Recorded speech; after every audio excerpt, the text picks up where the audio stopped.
In this video, we're going to be looking at the item sales history by customer list in Sage 50. A good thing about the item sales history by customer is that it will show you sales of all items, not just your stock items. So service items, labor, and non-stock all show up on this list, unlike your typical inventory reports. And once you're in the list here, you can click on any of the column headings to sort by those columns. You can click the settings button up here to add or remove columns.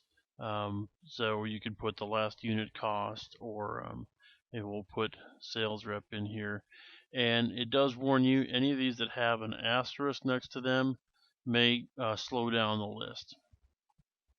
And you can use the move up, move down buttons to rearrange the items in your list too, or you can reset defaults if you want to go back to the original.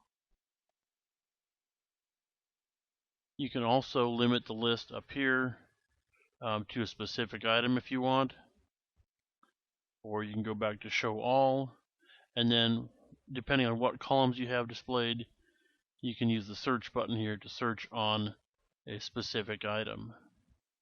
And really, it says search. I think of it more like a filter, because it actually changes what displays in the list. It doesn't just jump you to that item in the list. And of course, we can clear that.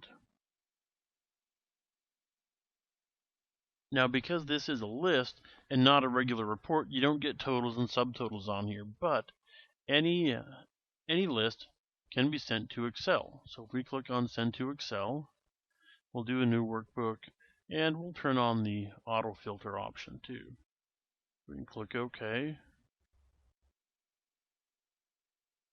And there's our report. And so now you could sort it by whatever you want. You could use all of Excel's filtering. So let's take this report and let's go and sort this by sales rep.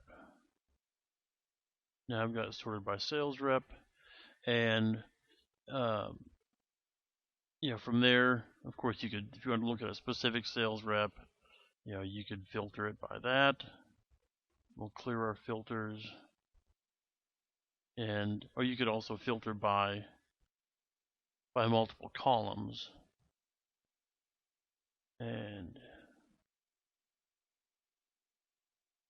you can even take advantage of various ways that Excel can filter. You can filter for a word.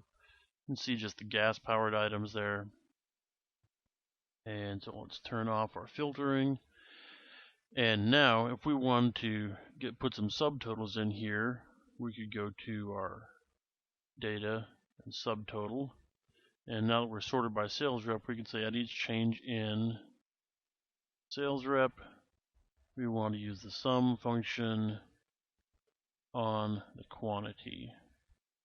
And now we would know the total quantity sold by sales rep. Okay, so let's go back to Sage 50 and let's show you the different ways you can get to this list. What I've got up here is the standalone list, and I got to that by going to the list menu, down to inventory and services, and then item sales history by customer.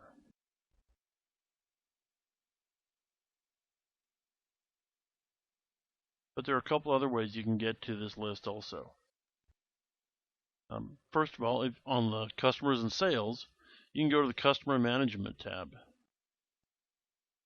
And we're going to say customize this page.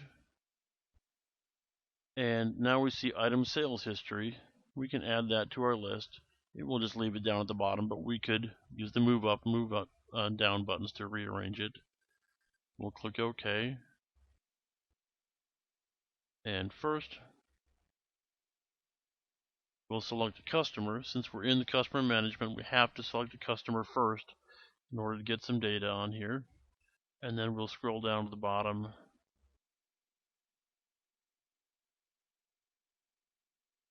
And here is our item sales history. And again, same thing as before. You could click on a column heading to resort, and you can go to Customize and then Settings to add or remove columns. And you can choose a date range here. You can limit it to a specific item, or you can use the advanced search to search or filter by any of your columns. In addition to that, if you're using Sage 50 Quantum Accounting, then you'll have this dashboard feature.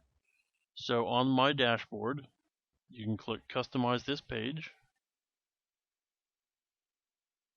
and we can add item sales history by customer to the dashboard. And once again, you'll have all the options that you did in the other place that you can get to it. Now, from the dashboard here, you're looking at the whole company. You're not limited to one customer like you are on the Customer Management Center. But once again, you can select a particular item, or you can show all. You can customize the settings to add and remove columns.